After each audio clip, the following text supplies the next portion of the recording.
देखो पहला सवाल तो ये है कि महात्मा गांधी ने दक्षिण अफ्रीका में, जब महात्मा गांधी दक्षिण अफ्रीका गए थे, सब लोग जानते होंगे व्यापारी थे दादा अब्दुल्ला के केस की पैरवी करने के लिए तो नहीं कह सकते, विवाद है, कुछ लोग कुछ किताबों में कुछ मिलेगा कहीं कुछ मिलेगा, लेकिन सवाल इतना है कि दादा अब्दुल्ला के केस के सिलसिले में दक्षिण अफ्रीका गए।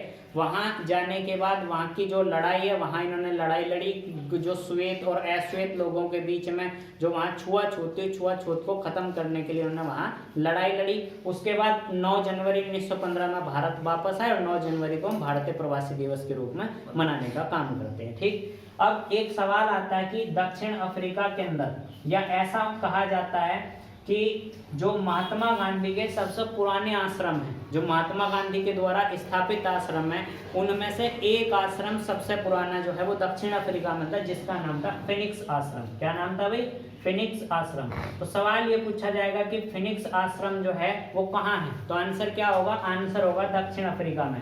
इस आश्रम को किसने बनाया था भाई? इस आश्रम को महात्मा गांधी के संरक्षण में बनाया गया था। तो सवाल इतना है कि फिनिक्स आश्रम जो है वो कहाँ है, तो आंसर क्या होगा? दक्षिण अफ्रीका में, महात्मा गांधी के द्वारा स्थापित है। और भारत में जो जानते हैं साबरमती आश्रम है ना, और ये साबरमती आश्रम हो गया, दक्षिण अफ्रीका में फिनिक्स आश्रम हो गया, इनके संस्थापक महात्मा गांधी है। दूसरा सवाल ये है कि महात्मा गांधी का जो जीवनीकार है वो कौन है, तो जीवनीकार है महात्मा गांधी के लुई फिशर। कौन है भैया?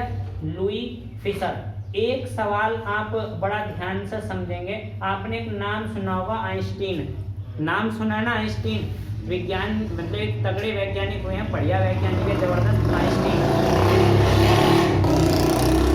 तो आइंस्टीन ने ये कहा था कि ऐसा व्यक्ति इस धरती पर चला होगा, आने वाले समय में ऐसा इस बात पर कोई विश्वास भी नहीं करेगा। ये महात्मा गांधी के संबंध में आइंस्टीन ने कहा था। एक बार एक परीक्षा में सवाल आया था कि निम्न में से महात्मा गांधी का समकालीन कौन है, तो महात्मा गांधी का समकालीन किसको कहा जाएगा? अल्बर्ट आइंस्टीन को कहा जाएगा। बात समझ में आई कि नहीं आई? ये सवाल में मिलान करने के लिए आता है कि महात्मा गांधी का समकालीन कौन है, तो महात्मा गांधी का समकालीन जो है वो कौन है भाई?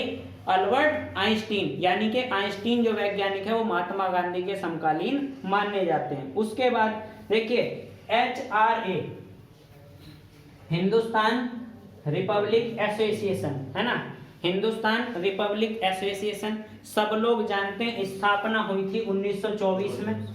इसको ध्यान करने का एक तरीका है, 1923 में स्वराज पार्टी बनी, किसने बनाई? चित्तरंजन दास और मोतीलाल नेहरू ने। उसी के एक साल के बाद HSRA, हिंदुस्तान रिपब्लिक एसोसिएशन है ना, HRA, हिंदुस्तान रिपब्लिक एसोसिएशन की स्थापना 1924 में हुई। किसने इसकी स्थापना करी थी? किसने करी थी? सचिंद्र सान्याल। किसने स्थापना करी थी? सचिंद्र सान्याल ने। कहाँ करी थी? फिरोज शाह कोटला मैदान, नई दिल्ली में। इसको लिख लो, HRA की स्थापना 1924 में फिरोज शाह कोटला है ना, फिरोज शाह कोटला, और ये कहाँ है? दिल्ली में इसकी स्थापना की थी, हिंदुस्तान रिपब्लिक एसोसिएशन। उसके बाद इसी को बदल के HSRA कर दिया गया था। महात्मा गांधी ने HSRA इसको कर दिया गया था। इसका नाम है सचिंद्र सान्याल। किसने स्थापना करी थी? सचिंद्र सान्याल ने। सचिंद्र सान्याल ने इसकी स्थापना की थी। और दूसरा सवाल है, इसी का नाम HSRA कर दिया गया था, हिंदुस्तान सोशलिस्ट रिपब्लिक एसोसिएशन। इसकी जो स्थापना हुई थी वो हुई थी 1928 में, और 1928 में इसकी स्थापना करी थी भगत सिंह और चंद्रशेखर ने। इसकी स्थापना किसने करी थी? भगत सिंह और चंद्रशेखर ने। ये बताइए भाई, अपने आप को अनीश्वरवादी किसने बताया था? अनीश्वरवादी का मतलब समझते हो ना, अपने आप को जो नास्तिक बताया था वो किसने बताया था? भगत सिंह ने। ये सब लोग जानते होंगे, बड़ा कंट्राडिक्शन, कई बार बड़े विवादों की चीजें भी इसमें निकल आती है ना। तो इसमें सवाल ये बनता है कि जो अपने आप को अनीश्वरवादी बताया था वो किसने बताया था? भगत सिंह ने बताया था। अगर भगत सिंह ने कोई पत्रिका लिखी हो या किसी पत्र का संपादन किया हो तो उस भगत सिंह के पत्र को आप लिखने का काम करेंगे। ठीक है, अपनी कॉपी में नोट कर लो, भगत सिंह का जो भी पत्र होगा आप लिखोगे उसको। ये बताइए ऐसा कौन सा भारतीय क्रांतिकारी था जिसका 64 दिन की भूख हड़ताल के बाद, ये जेल में भूख हड़ताल हुई थी, 64 दिन भूख हड़ताल करी और 64 दिन के बाद इनकी मृत्यु हो गई थी। आप समझिए 64 दिन तक भूख हड़ताल करी जेल के अंदर और इनकी मृत्यु हो गई। ऐसा भारत का वीर क्रांतिकारी कौन था? आंसर होगा इसका जतिन दास। आप लिख लेंगे जतिन दास की जो मृत्यु हुई थी, वो जतिन दास की मृत्यु हुई थी कब भाई? 64 दिन का इन्होंने उपवास रखा, 64 दिन का जो है क्या रखा भाई? 64 दिन की भूख हड़ताल करी और 64 दिन की भूख हड़ताल के बाद 64वें दिन इनकी मृत्यु हो गई थी। और ये घटना हुई थी 1929 में। 1929 में जतिन दास की मृत्यु हो गई और 64 दिन की भूख हड़ताल के बाद। आप समझिए 64 दिन कितना लंबा पीरियड 64 दिन का होता है ना, इतने दिन की भूख हड़ताल और उसके बाद इनकी मृत्यु हो गई। ये अपने आप में कितना वीर व्यक्ति होगा आप समझ सकते हैं। ठीक, उसके बाद भारतीय कोकिला किसको बोलते हैं? सरोजिनी नायडू को। क्यों भैया? सरोजिनी नायडू को भारतीय कोकिला बोलते हैं। आप एक बात बताइए, सरोजिनी नायडू से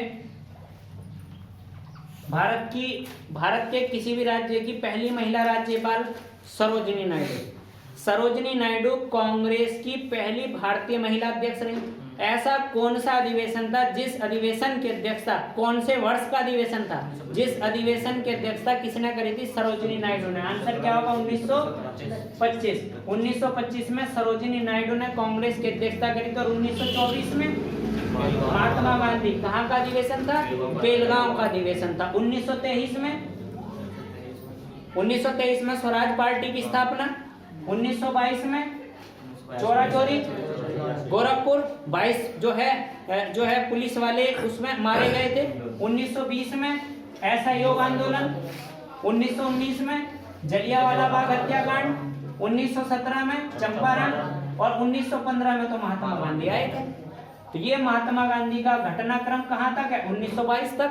1923 में मोतीलाल नेहरू और सी आर दास ने जो है स्वराज पार्टी बना दी। 1924 की घटना बेलगांव का अधिवेशन हुआ जिसमें महात्मा गांधी। और 1925 की घटना के बारे में आप जानते हैं, 1925 में एक घटना और हुई थी, काकोरी ट्रेन की जो घटना हुई थी, ये भी 1925 की घटना है। तो इसमें कई बार जो है वर्षों का क्रम लगाने के लिए, घटनाओं का क्रम लगाने के लिए सवाल बन जाते हैं। ठीक, उसके बाद है जो इंडिपेंडेंट लेबर पार्टी है, इसकी स्थापना किसने करी थी? Independent labour party. बताइए इंडिपेंडेंट लेबर पार्टी की स्थापना, ये बड़ा सवाल है, इंपॉर्टेंट है, इसको लिख लो आप। डॉक्टर भीमराव अंबेडकर। डॉक्टर भीमराव अंबेडकर ने इंडिपेंडेंट लेबर पार्टी की स्थापना करी थी। बड़ा सवाल है और महत्वपूर्ण सवाल है।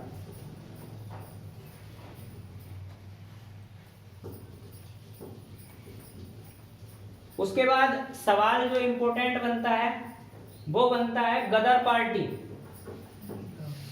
गदर पार्टी की स्थापना 1 नवंबर 1913 को हुई थी, सैन फ्रांसिस्को में हुई थी। कहाँ हुई थी? San Francisco. ये अमेरिका के अंदर शहर पड़ता है, अमेरिका में। और इसकी स्थापना करी थी लाला हरदयाल ने। किसने करी थी भाई?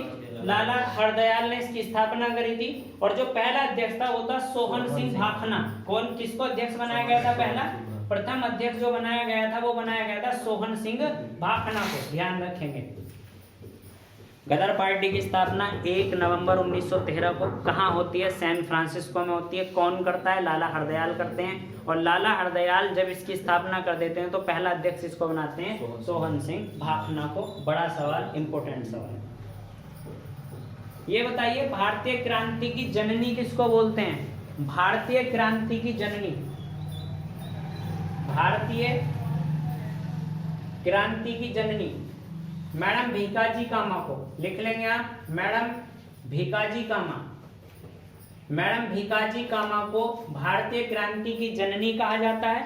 और भारतीय क्रांति की जननी के साथ साथ इनके नाम पे एक अपने आप में बड़ा एक उपलब्धि है कि 1907 में एक जगह पड़ती है स्टुगार्ड।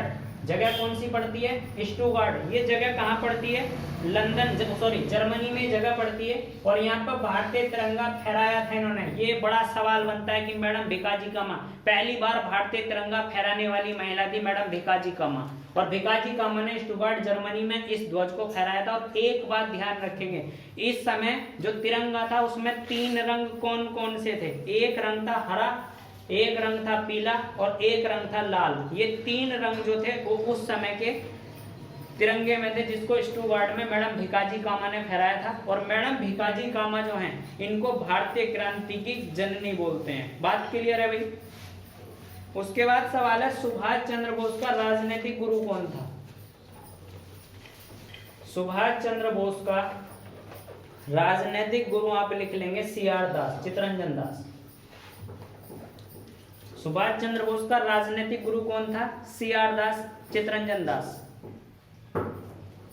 उसके बाद भारतीय अशांति का जनक कौन था?